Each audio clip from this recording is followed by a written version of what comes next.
अस्सलाम वालेकुम, मैं हूं डॉक्टर उस्मान और मैं एडवांस वर्जन वीडियो के साथ आपके साथ आज इस टॉपिक पे हूं सेल्स एंड ऑपरेशन प्लानिंग के।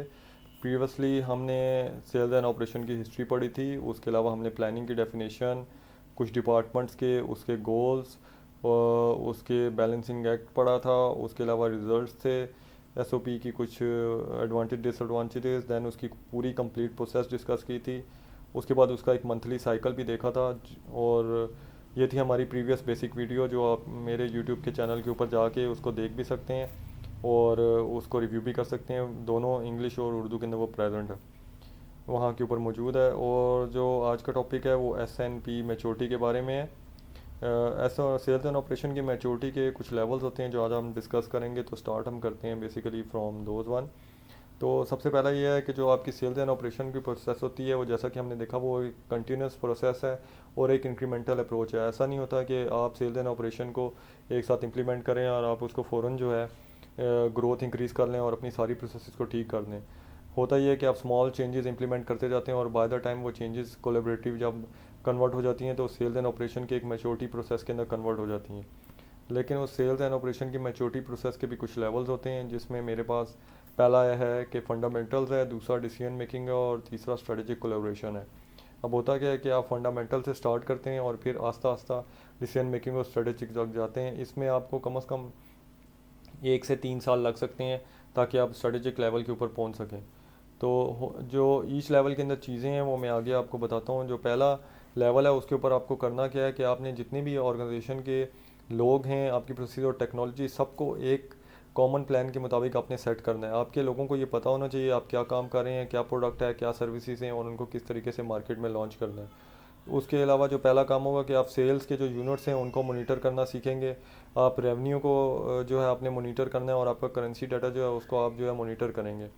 और आपने जो प्लानिंग करनी है वो आपने फोरकास्टिंग और सप्लाई एंड डिमांड की बैलेंसिंग करनी है। जो प्रीवियसली हमने पढ़ा था कि आपके पास एक्चुअल डिमांड एंड सप्लाई होती है, उसको आपने मैनेज करना होता है। तो पहली स्टेज के ऊपर आप यही काम कर रहे होते हैं। इसमें आपको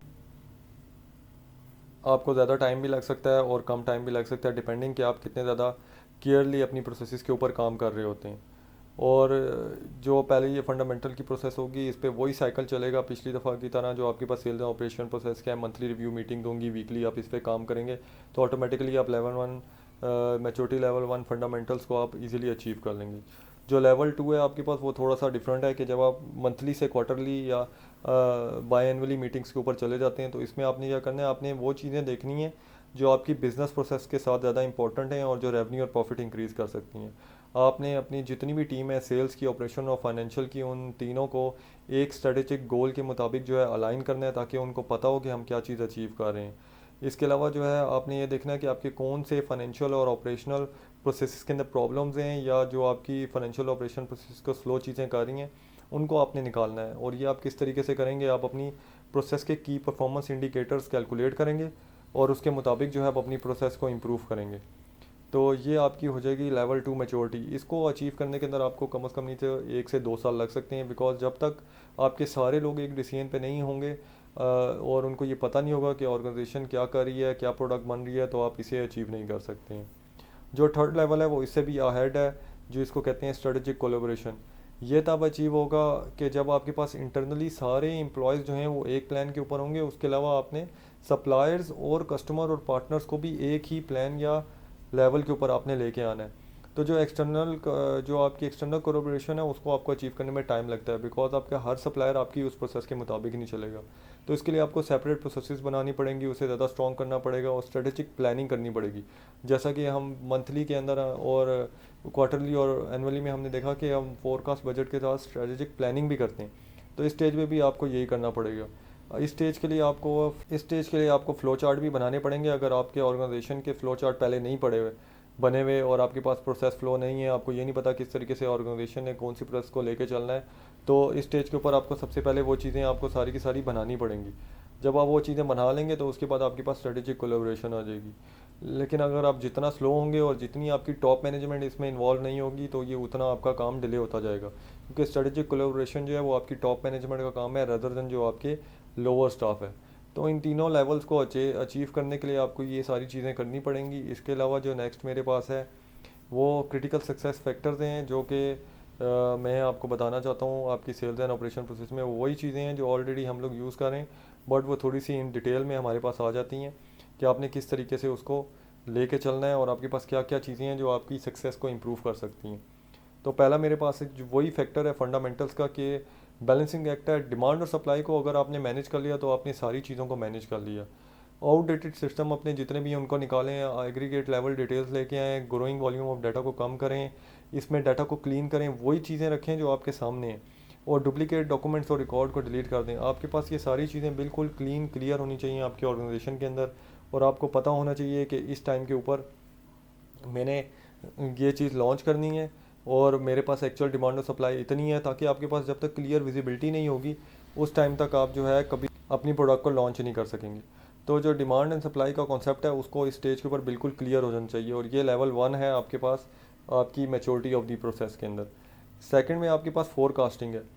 तो फोरकास्टिंग भी आपकी लेवल 1 में इंक्लूड होती है। जब तक आपके पास मल्टीपल फोरकास्ट नहीं होंगी सेल्स, फाइनेंस और ऑपरेशन डिपार्टमेंट की, तब तक आप कभी भी जो है अपनी एक्चुअल सेल्स को फोरकास्ट नहीं कर सकते हैं। तो आपको इसको करने के लिए आपको डिफरेंट डिपार्टमेंट्स को डिफरेंट रोल्स पे डिवाइड करना पड़ेगा। हर डिपार्टमेंट को उसकी अपनी फोरकास्ट के मुताबिक काम करना है। सेल्स वालों को पता होना चाहिए कितनी सेल्स उन्होंने अटेन करनी है, फाइनेंस वालों को पता होना चाहिए कितने इनकम आ रही है, कितनी इनकम जा रही है, कितने अकाउंट्स में रिसीवेबल पड़े हुए हैं। तो ये सबसे मुश्किल स्टेज होती है, बिकॉज इसके ऊपर आपके पास डिफरेंट डिपार्टमेंट्स को खुद सेल्फ कोलेबरेट करना और उनको अपने टास्क देना बहुत मुश्किल काम होता है। होता क्या है कि टॉप मैनेजमेंट एक ही होती है और वो अपना सारी चीज़ें अपने हाथ में रखना चाहती है। तो अपने हाथ में चीज़ें रखने से नुकसान ये होता है कि कोई भी बंदा खुद से काम नहीं कर सकता। जब तक आप अपने डिपार्टमेंट्स को इंडिपेंडेंट नहीं करेंगे तब तक आप कोलेबरेटिव फोरकास्टिंग को अचीव नहीं कर सकते, और इसको अचीव करने के लिए आपको उनके साथ सबके साथ मीटिंग्स भी करनी पड़ेंगी। थर्ड नंबर पे आपके पास जो है न्यू प्रोडक्ट जब भी आप इंट्रोडक्शन करवा रहे हो या बना रहे हो, तो उसको जो है आपने हमेशा इंक्लूड करना है अपनी रिव्यू मीटिंग्स के अंदर। प्लान करने से पहले आपने फोरकास्टिंग टूल्स के थ्रू चेक करना है उसकी मार्केट है या नहीं, मार्केट एनालिसिस करना है, और उसके अलावा जो है उसको हमेशा अपनी सेल्स एंड ऑपरेशन की प्रोसेस के अंदर इंक्लूड करना है। सप्लाई एंड चेन डिपार्टमेंट को भी बताना है कि हम ये नया काम कर रहे हैं, ताकि वो देख लें कि वो रिसोर्सेज आपके पास ऑलरेडी हैं या नहीं। अगर रिसोर्सेज नहीं होंगी तो अल्टीमेटली वो प्रोडक्ट बन नहीं सकती।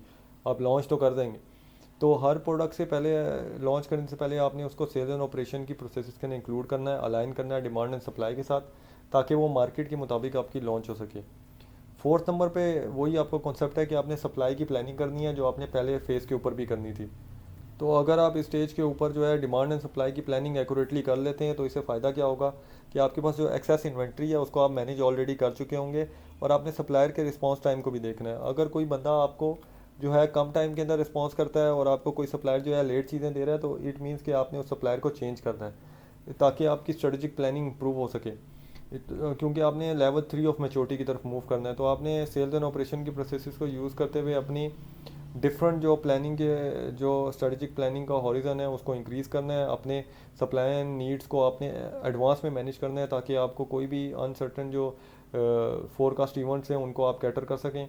उसके अलावा जो है आपने जो है लोअर इन्वेंट्रीज को वो साथ साथ चेक करना है। इस वजह से सप्लाई की प्लानिंग आपकी बहुत ज़रूरी है।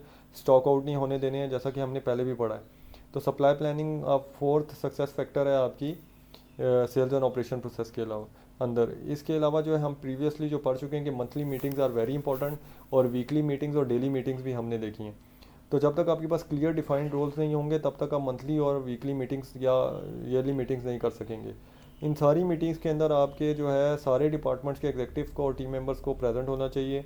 आपका एक प्रॉपर प्रोसेस प्लान होना चाहिए जिसके ऑब्जेक्टिव, स्ट्रेटजीज और टैक्टिक्स आप डिस्कस करें। मेजरमेंट्स होनी चाहिए आपके पास कि आपके पास इस मंथ के अंदर कितनी सेल्स हुई हैं, क्या सेल्स के मैट्रिक थे, क्या ऑपरेशन टारगेट थे, आइदर अचीव हुए हैं नहीं हुए। तो ये बेसिकली आपकी मंथली रिव्यू मीटिंग्स के अंदर आप डिस्कस करेंगे, और ये वीकली और डेली पे भी आप काम करें अगर आप सेल्स एंड ऑपरेशन प्रोसेस के साइकिल की बात करें। 6 1 पे मेरे पास परफॉर्मेंस मैनेजमेंट है कि जब तक आपके पास मैट्रिक्स क्लियर नहीं होंगे तब तक आप पिछली 5th सप्लाई प्लानिंग नहीं कर सकते। तो अपनी जितनी भी प्रोसेसेस हैं उसके अंदर अपने मैट्रिक्स क्लियरली डिफाइन करें, क्या एक्सेप्शंस हैं, क्या आपके पीरियोडिक अपडेट्स हैं, साथ साथ उसे चेक करते रहें। अपनी फोरकास्ट को एक्चुअल मैयर करें, मार्केट को ओरिजिनली देखें कि क्या, ये ना देखें कि सेल्स कितनी हुई है और मार्केट में प्रोडक्ट किस तरीके से चल रही है। अपने कंपटीटर्स को देखें कि वो कौन सी प्रोडक्ट लॉन्च कर रहे हैं। इसके अलावा जो है जो भी एक्सेप्शन या प्रॉब्लम आ रही हैं उनको रिमूव करने की कोशिश करें। और ये आप किस तरीके से करेंगे कि आपने मंथली सेल्स रिव्यू मीटिंग्स और वीकली सेल्स रिव्यू मीटिंग करनी है। और हर स्टेज के ऊपर आपकी टॉप मैनेजमेंट होनी चाहिए। टॉप मैनेजमेंट के बगैर सेल्स की रिव्यू मीटिंग्स और सेल एंड ऑपरेशन प्रोसेस बेकार है। लास्ट में भी मेरे पास जो आती है that is very important, that is executive sales and operation process. इसके अंदर आपने क्या करना है कि आपने, जैसा कि मैंने बताया कि ऑनरशिप और स्पॉन्सरशिप और प्रोसेसेस आपने उन लोगों को देनी है जो उस चीज़ के साथ लिंक है। तो सेल्स वालों के पास उनके सेल्स डिपार्टमेंट की ऑनरशिप होनी चाहिए, फाइनेंस वालों के पास उनकी होनी चाहिए, सप्लाई वालों के पास अपनी होनी चाहिए, ऑपरेशनल की अपनी होनी चाहिए। ये sales executive sales and operation की जो मीटिंग्स हैं ये आपने मंथली करनी है कंडक्ट। इसके अलावा इसमें सारे लेवल ऑफ ऑर्गेनाइजेशन के पीपल आपके पास होने चाहिए और टॉप मैनेजमेंट ज़रूर होनी चाहिए। बिकॉज ये नहीं होता कि आप मीटिंग करके एक मीटिंग मिनट्स लिखें, टॉप मैनेजमेंट को भेजें, टॉप मैनेजमेंट खुद डिस्कस करे, बाद में टॉप मैनेजमेंट को पता ही ना हो, दोबारा मीटिंग होती रहे। तो ऐसा नहीं करना चाहिए। एग्जीक्यूटिव सेल्स एंड ऑपरेशन का मकसद ये है कि आपकी एग्जीक्यूटिव्स जितने भी हैं और टॉप मैनेजमेंट इन्वॉल्व हो और सारे एक ही कॉमन पाथ या एक ही कॉमन थिंकिंग के ऊपर हैं और इजीली आपकी प्रोडक्ट को लॉन्च कर सकें। एंड में मैंने इसकी एक समराइज़ कर दिया है 7 क्रिटिकल सक्सेस फैक्टर्स को, कि आपके पास जो है शुरू करते हैं डिमांड एंड सप्लाई से और मूव करते हैं एग्जीक्यूटिव सेल्स एंड ऑपरेशन की तरफ। तो इसी तरीके से demand and supply will be the level 1 and executive sales and operation is the level 3। तो बेसिकली यही यूनिक चैलेंजेस आपको आते हैं और इन्हीं यूनिक चैलेंजेस को आपने ओवरकम करना होता है ताकि आप साथ साथ काम कर सकें। तो इसमें क्लियरली आपको लिखा हुआ है कि multiple system with growing volume of data, कि जो डाटा आपका मल्टीपल सिस्टम से आ रहा है उसको ट्राई करें कि एक ही आपके पास आ रहा हो। और उसके अलावा जो है इसी तरीके से एंड में आपके पास स्पॉन्सरशिप आ जाएगी। तो यहीं तक ये वीडियो थी। जो एडवांस टॉपिक थे बेसिक्स वाला भी मैं आपको बता चुका हूँ। इसके अलावा मैं ट्राई करूँगा इसके और टॉपिक्स के ऊपर भी काम करूँ। अगर आपको मेरी वीडियो पसंद आई है तो ज़रूर मेरा चैनल लाइक कीजिएगा और सब्सक्राइब कीजिएगा अपडेट्स के साथ। इसके अलावा अगर कोई भी वीडियो आपको उर्दू या इंग्लिश के अंदर समझनी है तो वो कॉन्सेप्ट आप मुझे बता सकते हैं और मैं कोशिश करूँगा मैं ज़रूर आपके लिए बना सकूँ। ज़रूर मेरा चैनल विज़िट कीजिएगा और कमेंट कीजिएगा। आपकी फ़ीडबैक के लिए मैं इंतज़ार करूँगा। शुक्रिया।